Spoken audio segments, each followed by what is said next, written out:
The Eternal Empire. For 10,000 years, the Xyrran Dominion had reigned supreme. Their banners flew over 1,000 suns, their fleets patrolled the void like an iron wall, and their voice was the law of the galaxy.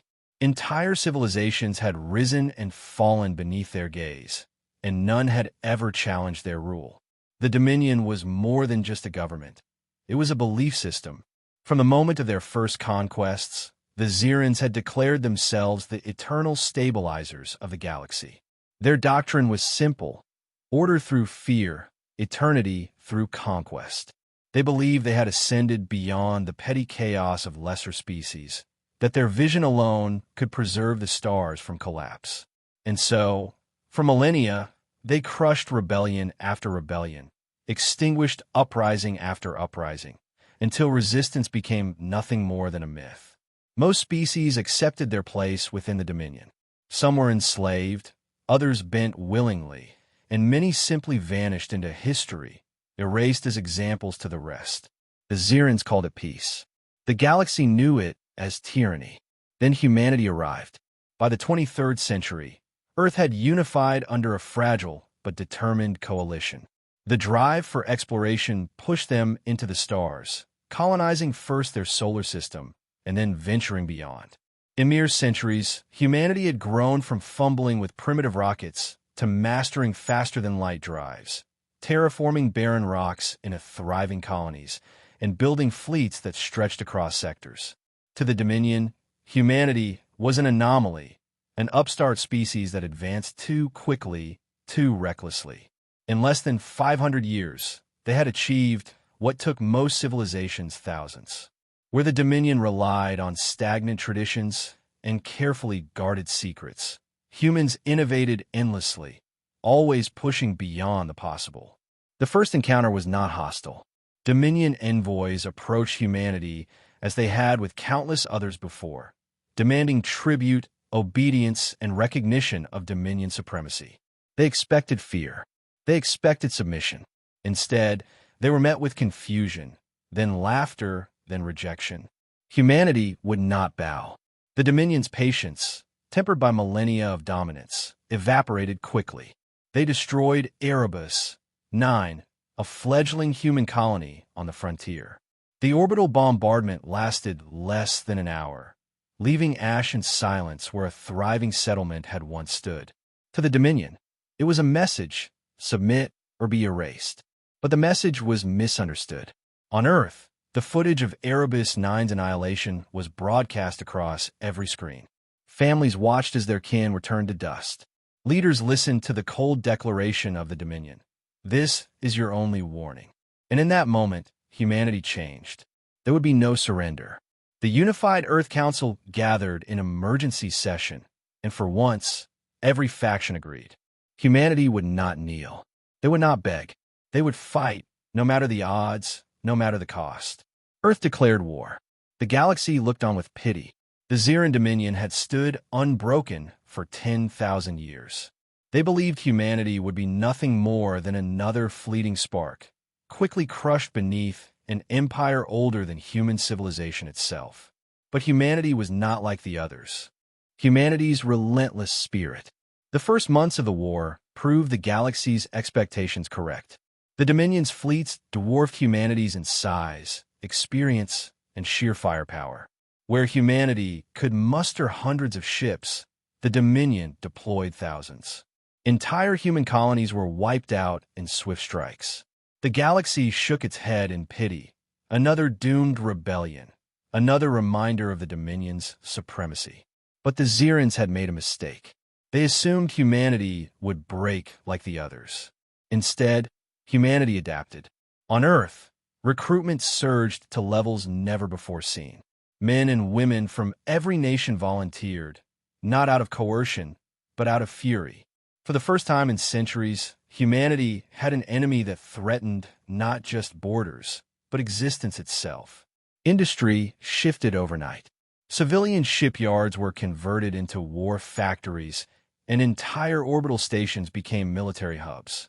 Where the Dominion saw chaos, humanity thrived in it. The first human counterstrikes were not grand battles, but small, precise raids. A squadron of human ships ambushed a Dominion supply convoy in the asteroid belt of Arcturus. Another infiltrated communication relays and injected viral AIs, sowing confusion among Dominion fleets. They attacked weak points, ignored traditional battle lines, and vanished before a counterstrike could land. The Dominion called these tactics dishonorable, cowardly, barbaric. Humanity called it survival. Captured Dominion officers spoke of the horror of facing humans in battle. They expected clean surrenders, orderly retreats. Instead, they found soldiers who fought even when outnumbered 10-1. They found civilians who refused evacuation, choosing instead to pick up arms and defend their homes. They found prisoners who tried to strangle guards with their bare hands rather than bow. The Xyrrans began to whisper of a terrifying truth. Humanity did not fear death. What terrified them more, however, was humanity's ingenuity. Dominion technology was old, refined over millennia, but stagnant. Humans had no such reverence for tradition. They scavenged Dominion wreckage, reverse engineering weapons, and turning them into something unpredictable. Within months, they unveiled new horrors, singularity torpedoes capable of collapsing ships into miniature black holes, quantum disruptors that crippled Dominion shielding, and AI constructs that evolved with every battle. None of these were polished, safe, or stable. But they worked, and that was enough. The turning point came at the Battle of Vega's Reach. A Dominion fleet expected to crush a small human garrison. Instead, they were lured into a field of orbital mines disguised as debris. Human ships, outnumbered 5-1, struck with precision, crippling the Dominion flagship. The fleet, disoriented and unable to coordinate, fell into chaos. Against all odds, the humans held. For the first time in 10,000 years, a Dominion fleet was destroyed. The galaxy gasped, the Dominion reeled, and the whispers spread. Among the enslaved, the subjugated, the forgotten, the name of humanity became a spark. If these fragile newcomers could wound the eternal empire, perhaps the eternal empire was not eternal after all. For humanity, the war was no longer about survival. It was about proving a truth written in their very nature. They did not kneel. They endured. They fought. And they would not stop, breaking the chains of 10,000 years. The war spread like wildfire. What began as a human struggle for survival ignited rebellion across the stars. Species long bent under Dominion rule, some for centuries, others for millennia, looked to Earth and saw a chance they had never dared to imagine. If the Dominion could bleed, then perhaps it could die. Humanity became the rallying cry. Yet the Dominion was far from finished. They marshaled fleets larger than entire nations, summoning the full force of an empire built on 10,000 years of conquest. Where humans saw victories, the Xyrrans saw insolence.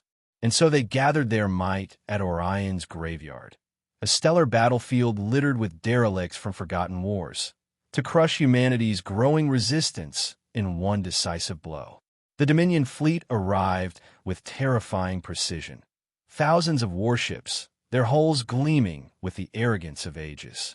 Against them stood a fraction of human strength, barely 100 capital ships, reinforced by ragged bands of rebel vessels. The odds were absurd.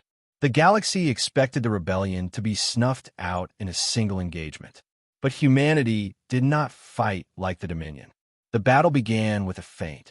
Human ships retreated deeper into the graveyard, their signals vanishing among the ancient wreckage. The Dominion pursued, confident in overwhelming victory. That confidence shattered when the graveyard itself awoke. The debris fields weren't merely abandoned relics. They had been seeded with human ingenuity. Old satellites had been rigged with railgun charges. Drones cloaked in radiation-masking paint drifted silently until they came alive with swarms of missiles.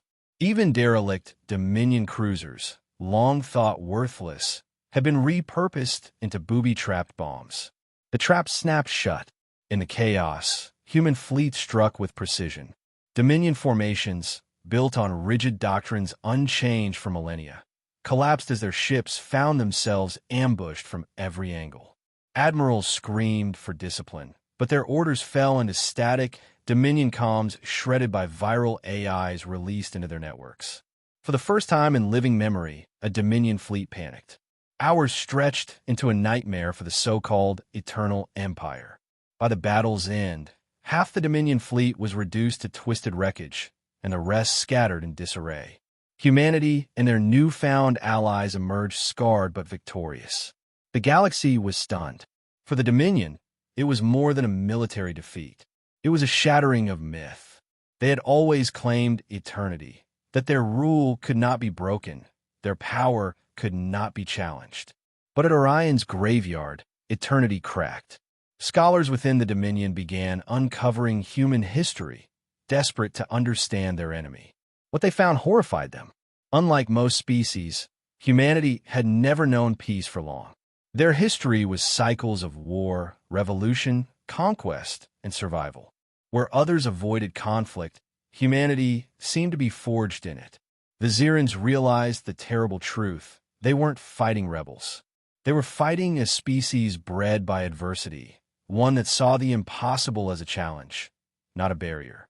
And across the stars, the enslaved rose. Chains that had lasted for ages began to break. Humanity's message spread like fire through the void. The Eternal Empire is not eternal. It is ending, shattering the Eternal Empire. The Dominion had never known fear. For 10,000 years, they had been the terror, the conqueror, the unbreakable will of the galaxy. But now fear gripped them. Their fleets were fractured, rebellions blazed on every front, and whispers of humanity spread like a contagion. The Empire can fall. Desperate to reassert their dominance, the Xyrrans assembled the largest armada in their history. Tens of thousands of warships, drawn from every loyal sector, converging into a single tide of steel and fire. Their orders were simple: destroy humanity, whatever the cost. The armada descended on Sol. Earth stood at the heart of the storm. Humanity did not cower. Every shipyard had been emptied, every orbital station converted into weapons platforms, every colony contributing fleets and fighters. The unified Earth Council broadcast a message across the stars. If you want to erase us, come and try. Here, humanity stands together. The Battle of Sol was unlike anything the galaxy had ever seen. Dominion fleets surged forward in disciplined waves, firing salvos that turned the void into a storm of plasma. Human ships weaved through the chaos, smaller and faster, striking at vulnerable points the Dominion doctrine never considered. Swarms of drones darkened the stars, weaving minefields in real time. Viral AIs gnawed at enemy command networks, scrambling orders before they could be delivered. But it was not only humanity fighting. Around them, fleets of liberated species joined the fray. Vedhari war cruisers, once enslaved, now roaring with vengeance. The insectoid Karuan, filling the void with living bioweapons. The crystalline Mwyrar, whose energy beams cut through Xyrran hulls like glass. For the first time in millennia, the galaxy fought as one, united not under fear but in defiance. The Dominion fought ferociously, but their rigid strategies faltered against humanity's unpredictability. Where they expected retreat, humans charged. Where they anticipated formation, humans scattered into chaos. Every Dominion victory dissolved into traps and counterattacks. Slowly, painfully, the Eternal Empire was bled dry. The climax came at Xyrran Prime, the throne world, the seat of their empire for 10,000 years. Humanity's fleets, battered but unbroken, pierced the system's defenses. Orbital fortresses crumbled beneath relentless bombardment. Rebel troops stormed the surface, tearing down monuments that had stood for millennia. The Emperor, once worshipped as a god, was dragged from his palace and shown to the galaxy, not as a divine ruler, but as a trembling tyrant. Humanity did not execute him. Instead, they tried him live across every star system. His crimes were laid bare: genocide, enslavement, the extinguishing of countless civilizations. The verdict was not merely his downfall, but the Empire's. The illusion of eternity shattered. In the aftermath, humanity did not claim dominion. They forged a coalition, a pact of free peoples bound not by chains but by choice. Where the Dominion had ruled by fear, humanity built by unity. The galaxy would never forget. The Eternal Empire had lasted 10,000 years. Humanity ended it in one war.